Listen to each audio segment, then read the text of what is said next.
Salam əziz abituriyentlər, xoş gördük hər birinizi. Bugün sizlərlə bərabər qəbul imtahanına düşmüş bəzi sual tiplərinin izahına baxacaq. Məqsədimiz blok imtahanına girəcək şagirdlərə dəstək üçündür. İlk öncə onu deyək ki, kanalımıza abunə olub videolarını bəyənin ki, belə bir videolar paylaşanda ilk anda sizin qarşınıza çıxsın. Başlayaq ilk sualımızdan. Bizə deyir ki, y bərabərdir kök altında 8x çıxılsın x kvadrat çıx 15 funksiyasının təyin oblasından götürmüş x-lar üçün modulda x-5 üstəgəl modulda 2x+2/7 çıxılsın modulda x-3 ifadəsinin qiymətini tapın. Demək ilk öncə biz kökün altına baxsaq, kökün altındakı ifadə bilirik ki, 8x çıxılsın x kvadrat çıx 15 təyin oblasından yox, böyük bərabər 0 şərtini ödəməlidir. Hər tərəfi -1-ə vursaq, onda olacaq x-in kvadratı çıxılsın 8x üstəgəl 15 kiçik bərabərdir 0 almış olur. Və vurğularını ayırsaq bu x çıxılsın 3 ilə x çıxılsın 5 deməkdir. Kiçik bərabərdir 0. Və köklərimiz buradan 3 və nə olmuş olur? 5. 3 və 5. İntervala ayırsaq 5-dən sağa x kvadrat həmsal müsbətsə, onda 5-dən sağa həmişə müsbət olacaq, sonra ardıcıl dəyişir, mənfi müsbət olacaq. Bizdən də mənfiləri soruşduğuna görə onda həllimiz, yəni 3, 5 parçasındadır. Yəni x-imiz 3 ilə 5-in arasındadır. X-imiz 3 ilə 5-in arasındadırsa onda modulda x-5, yəni tutaq ki, x-imiz 4 olsa 4-dən 5 sonunda mənfi olduğuna görə biz modulda həmişə müsbətsə yerini dəyişib çıxaracaq. Onda olacaq 5 çıxılsın x şəklində üstəgəl. İkinci modulumuz onsuz da üstəgəlməkdir, həmişə müsbətdir olduğu kimi çıxır. 2x üstəgəl 2,7 çıxılsın. Burada isə bu həmişə müsbət olacağına görə olduğu kimi çıxır, çıxılsın x minus 3 mötərizədə bərabərdir. 5 çıxılsın x üstəgəl 2x üstəgəl 2,7 mənfiyə görə mötərizəni açsaq çıxılsın x üstəgəlsin 3 olmuş olur. Bərabərdir. Demək mənfi x üstünə 2x gəlsə olur müsbət x, ondan da x çıxsa bu 7 0. Sonra 5 üstünə 2,7 gəlsin olacaq 7,7 üstünə də 3 gəlsəm 10,7 olmuş olur. Cavabımız olur 10,7 B variantı. Gəldik növbəti sualımız 62-ci sualımıza. 62-ci sualda bizə deyir ki, y bərabərdir kök altında 2 minus x üstəgəl kök altında 2x funksiyasının təyin oblasını tapın. Təyin oblas bilir ki, x-in aldığı qiymətlərdir. Onda birinci kökümüzə görə 2 çıxılsın x-imiz böyük bərabərdir 0 şərtini ödəyir. İkinci kökümüzə görə isə 2x-imiz böyük bərabərdir nədən? 0-dan. Bunun hələ isə x böyük bərabərdir 0-dır. Buradan isə x-imiz kiçik bərabərdir 2 almış olur. Demək, bu deyir ki, x-imiz 2-dən kiçik bərabərdir. Bu da deyir ki, x-imiz 0-dan böyük bərabərdir. Onda həllimiz olur 0, 2 parçası, o da A variantı olmuş olur. Gəldik növbəti belə bir suala. Demək, y bərabərdir qraf verib, fx və gx funksiyasıdır. Qrafların əsasən deyir, f5 üstə gəlsin 2 dənə g mənfi 3 üstə gəlsin f1 ifadəsinin qiymətini tapın deyir. Burada qrafika fikir versək, bu kəsişmə nöqtələrdir. -3, 1 və 5 nöqtəsi. Yəni, həmin nöqtələrdə nə deməkdir bu? Həmin bu nöqtələrdə funksiyalar eyni qiyməti alır. Yəni, x-in yerinə -3 yazsam da fx funksiyasında y eynidir. Yəni, burada eynidir hər ikisinin y, gx-in da y eynidir. Yəni, onda demək ki, belə çıxır ki, onda f -3 elə j nəyə bərabərdir? -3-ə bərabərdir. Eyni zamanda f1 bərabərdir j1-ə. Və f5 bərabərdir nəyə? j5-ə. Onda biz həmin gx funksiyamız, yəni gx 2x+3 funksiyasında həmin qiymətləri hesablaya bilərik. f5 deyirsə, onda gətirib yerinə yazsaq. Yəni f5 j5-ə bərabər olduğuna görə j5 bərabərdir f5-ə. Yəni demək ki, gx funksiyamız bizim 2x üstəgəlsin 3 idi. Gətirib x-in yerinə 5 yazsaq, 2 vur olsun 5 üstəgəl 3 bərabərdir. Bu da olur 13. Demək f5-imiz oldu 13. İndi gəldik sonra deyir ki, j-3. J-3-ü də hesablasaq, j-3 bərabərdir. 2-ni vuraram -3-ə, üstünə gələrəm 3-ü. Bu da -6 üstəgəl 3. Bu da edir -3. Demək j-3-imiz oldu -3. Qaldı f1 tapmaq. f1 də bərabərdir. 2 vur olsun 1 üstəgəlsin 3. Bu da bərabərdir 2 + 3 5 olmuş olur. Demək f1-imiz oldu 5. Bizdən soruşur ki, f5, yəni 13 üstə gəlinsin 2 vur olsun j-3-imiz oldu -3. Üstə gəlinsin f1-imiz oldu 5. Bərabərdir 13 çıxılsın 6 üstə gəlsin 5. Bu da olur 12. Cavab olmuş olur 12 A variantı. Gəldik növbəti belə bir sualın izahına. 17-ci sualda bizə deyir ki, k-nın hansı qiymətlərində deyir x kvadratı çıxılsın 2kx üstə gəlsin k kvadratı çıx 1 bərabər 0 tənli hər iki kökü -1, 3 aralığında yerləşir. Demək, tənliyin hər iki kökü deyirsə, yəni x1 və x2 kökləri var. Onda bu hansı şərtdir? Diskriminantın 0-dan böyük şərtindir. Onda diskriminantı hesablasaq, d bərabərdir. Olacaq 2k-nın kvadratı çıxılsın 4 vurulsun 1 vurulsun k kvadratı çıx 1. Bərabərdir. Hesablasaq 4k-nın kvadratı çıxılsın 4k kvadratı üstə gəlsin 4. Bunlar islah getdi. Cavab oldu 4. Demək, diskriminantımız 4-dür. Onda x1 kökümüz bərabərdir. -b/2a-ya görə. -b üstə gəlir diskriminantı görə olacaq onda 2k üstə gəlinsin kök altda 4-dən 2 çıxır. Bölünsün 2-amıza görə 2. Bu olur k üstə gəlsin 1. Digər kökümüzə bunun çıxılması, yəni k çıxılsın olmuş olacaq 1. Onda bizə deyir ki, hər kökümüz -1, 3 aralığındadırsa, -1 kiçikdir k üstə gəl 1-dən, o da kiçikdir 3-dən. O birisində deyir ki, -1 kiçikdir k çıx 1, o da kiçikdir 3-dən. Hər ikisini tapıb kəsişdirəcək. Onda birinciyə görə hər tərəfindən 1 çıxsam, olacaq -2 kiçikdir k, o da kiçikdir 2-dən. İkincidə hər tərəfindən 1 əlavə etsəm, 0 kiçikdir k, o da kiçikdir 4-dən. Onda hər ikisinin kəsişməsi olmuş olur 0, 2 aralığında. Cavab olmuş olur Y variantı. Gəldik belə bir 18-ci suala. Deyir, tənliyinin köklərinin sayını tapın. Demək, şagirdlər biz bilirik ki, moduldan həmişə nə çıxır? Müsbət çıxır. Əgər modul x-dan əks olaraq çıxıbsa, demək ki, x-imiz nədir? Kiçik bərabər 0 şərtini ödəyir. Yəni x-imiz mənfi deməkdir. Onda həmin qaydamıza görə x kvadratı üstə gəl x çıxılsın 12, kiçik bərabər 0 götürüb həll edəcək. Bunu da vurğularını ayırsan, bu da x üstə gəl 4, x çıxılsın 3 deməkdir. Və köklərimiz mənfi 4-dən nədir? 3-dür. Mənfi 4, bu da oldu 3. İntervala ayırsaq, 3-dən sağa 4 versək, bura olacaq müsbət, mənfi, bura olacaq müsbət. Bizdən də nəyə soruşurdu? Mənfilər. Yəni bizə lazım olan bu aralıqdır. Tənliyin deyir, tam köklərinin sayını tapın. Demək, bu aralığa daxil olan tam köklərimiz mənfi 4-dür, mənfi 3-dür, mənfi 2, mənfi 1, 0, 1, 2 və 3-dür. Yəni 1, 2, 3, 4, 5, 6, 7 və 8 olmuş olur B variantımız. Gəldik növbəti 43-cü sualımız. Deyir, P parametrin hansı müsbət qiymətində müəyyən alfa bucağı üçün sinus alfa və kosinus alfa 9x kvadrat çıxı px çıxı 4 bərabər 0 tənliyinin kökləri olar deyir.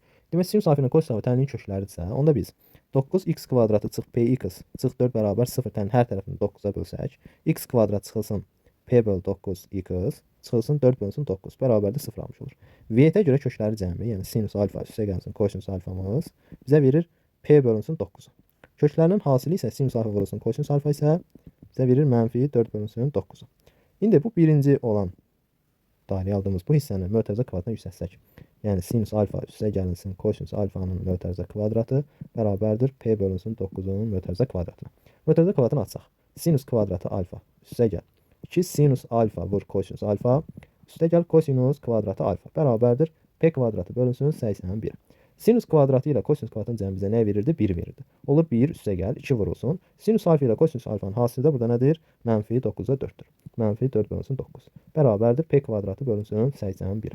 Demək, bu olur 1 çıxılsın 9-da 8 bərabərdir p kvadratı böl 81.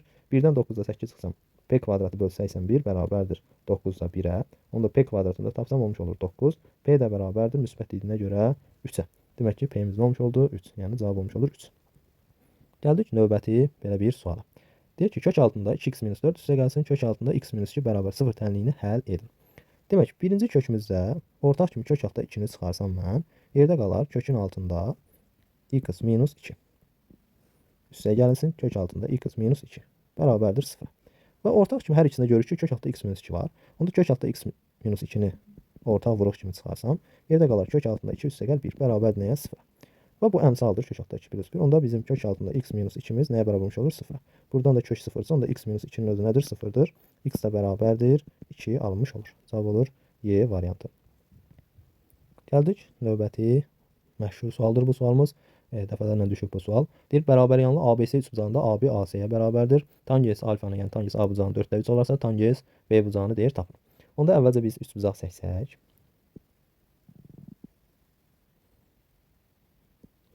Deyək ki, bura olsun A, bura B, bu da olsun C. Bizə deyir ki, AB AC-yə bərabərdir. Yəni bu tərəflə bu tərəf bərabərdir. Və tangens A bucağını, yəni buradakı bucağı bir alfa desəm, tangens alfanı bizə verib 4-də 3. Bizdən soruşur tangens beta. Yəni buradakı bucağı beta desək, tangens beta soruşur. Onda mən C təpəsindən bir dənə hündürlük çəksəm, C təpəsindən bir hündürlük çəkək. Bu bizim hündürlüyümüz. İndi gəldik. Demək, tangens alfa bilirik ki, qarşı katil, yəni burada bir düzbucaqlı üstbucaq varmış oldu. Burada yəni bu sarı olan hissədə düzbucaqlı üstbucağımız var. Demək, onda biz burada tangens alfa tapsaq, tangens alfa bilirik ki, qarşının nə idi? Bitişiyə. Onda bura 3, 4-sə, onda bura 3K-dır, bura nədir? 4K-dır. Bura Pifagor tətbiq etsək, onda bura olmuş olar 5K. AC AB-yə bərabər olduğuna görə AC-miz 5K-dırsa, onda AB-miz də 5K olmalıdır. Onda buradan bura 4K-dırsa, bura qalmış olur K. İndi gəldik buradakı düzbucaqlı üçbucağımıza baxsaq. Yəni buradakı düzbucaqlı üçbucağımıza görə yenə tangens bettanı tapsaq, tangens betta bərabərdir. Yenə qarşı katetimiz nədir? 3K-dır. Bitişik katetimiz isə nədir? K-dır. K-ya nisbəti. Bu da edər 3. Yəni tangens bettamız oldu 3. D variantı. Gəldik 56-cı sualımıza. Demək, 56-cı sualda bizə deyir ki, tərəfləri 15, 17, 8, 10 üçbucağın medianların kəsmə nöqtəsindən kiçik tərəfinə qədər olan məsafəni tapın. Demək, biz burada üçbucağımızı çəksək yenə.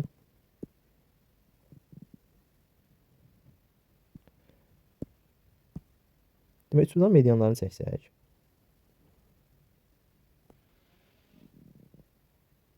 Demək, üçbucağın medianlarını çəkdik.